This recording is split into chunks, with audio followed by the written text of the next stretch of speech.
अरे वाह राधा, तुमने तो गांव का जैसे रूप है बदल दिया है। सच्ची बोलता हूँ, 20 साल से ऐसी फसल देखा न सुना। अब की मालूम पड़ता है कि जैसे फसल जमीन से नहीं आसमान से बरसी हो। तो घबराते क्यों हो लाला? तुम्हारे लिए तुम्हारे 3 हिस्से अलग रखवा दिए हैं। अच्छा, जाओ ले लो। अच्छा। ज्वाला सिंह, हमारे पहाड़ सिंह, चलो गाड़ी करो। बिरजू बेटा, कैसी तबीयत है? जरा हट जा बेटा, ये मेरे हिस्से की ज्वारी है ना। लाला, पहले हिसाब दिखा, फिर मेरी ज्वारी पे नजर डालना। अच्छा, तो तू हिसाब देखेगा, हैं?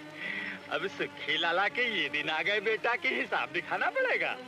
सुन लो भाइयों, बिरजू अब सुखी लाला का हिसाब देखेगा।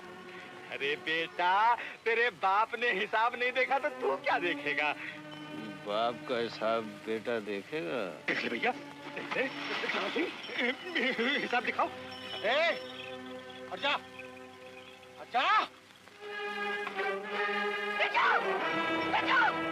करते हो लाला? शर्म नहीं आती? जिंदगी भर तुम्हारा घर भर के मैं बूढ़ी हो गई और आज मुट्ठी पर ज्वार के लिए तुम मेरे लाल पर बंदूक उठवाते हो। ऐसी 10 बरस इसके सर पर निछावर करके फेंक दूं। ले जाओ अपनी ज्वार, नहीं चाहिए हमें।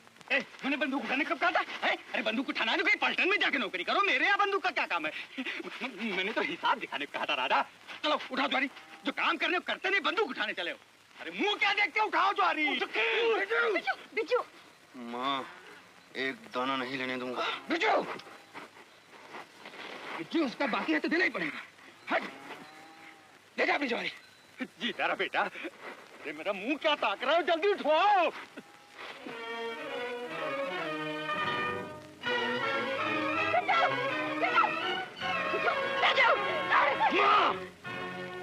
मैं इसे ये फसल नहीं लेने दूंगा। हमने बैल बनकर जमीन गोड़ी है, अपने पसीने से खेत सींचे हैं, भूखे पेट रहकर ये फसल खिला दी। इस फसल से हमारा पेट नहीं भरेगा तो मैं इस फसल को आग लगा दूंगा। नहीं बिजू। तो बोल इसको, मुझे हिसाब दिखाए। या तुझे हिसाब देखना है ना, ये लेते सुंदर चाची, ले दे, पढ़ ले बेटा।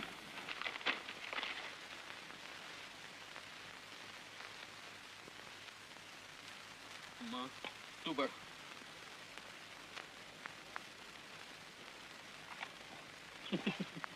अरे भैया, और किसी से पढ़वा ले।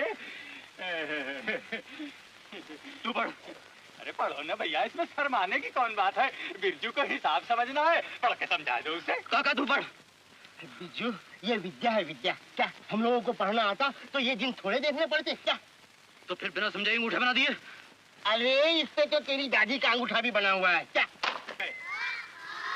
ई ई ई ई ऊ ऊ आ आ ई ई ऊ ऊ आ आ ई ई ऊ ऊ।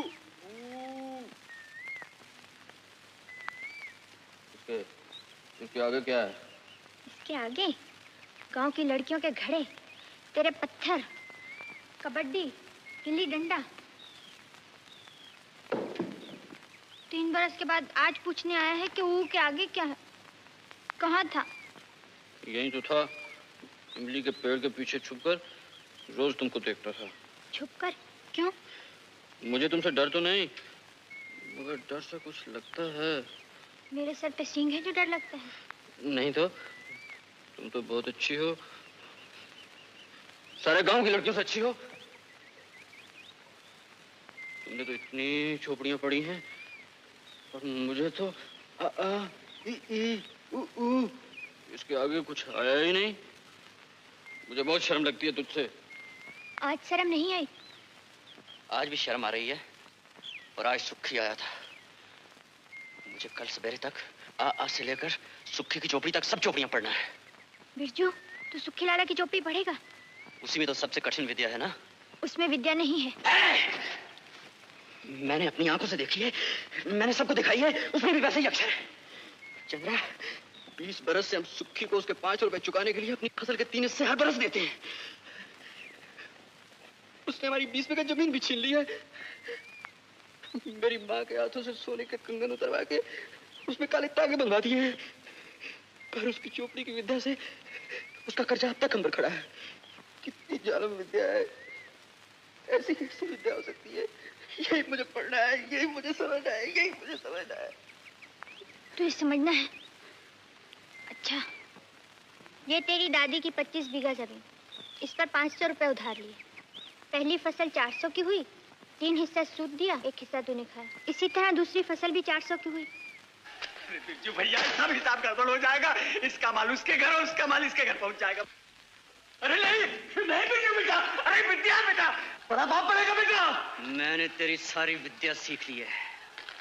इसी विद्या से तूने हमारी फसल के 3 हिस्से सूद में लिए और हमें फाके दिए। इसी विद्या से तूने हमारी जमीन छीन ली, हमारे बैल छीन लिए, हमारा बाप छीन लिया, मेरी माँ के हाथों में काले तागे बनवा दिए। एक सेर चावल के बदले 1 बीघा जमीन, 1 मुट्ठी चने लेकर एक औरत की इलाज का सारा करने आया था। अरे बेटा, वो चने तो मैं तेरे लिए लेकर आया था। मुझे सब याद है सुखी, मुझे सब याद है।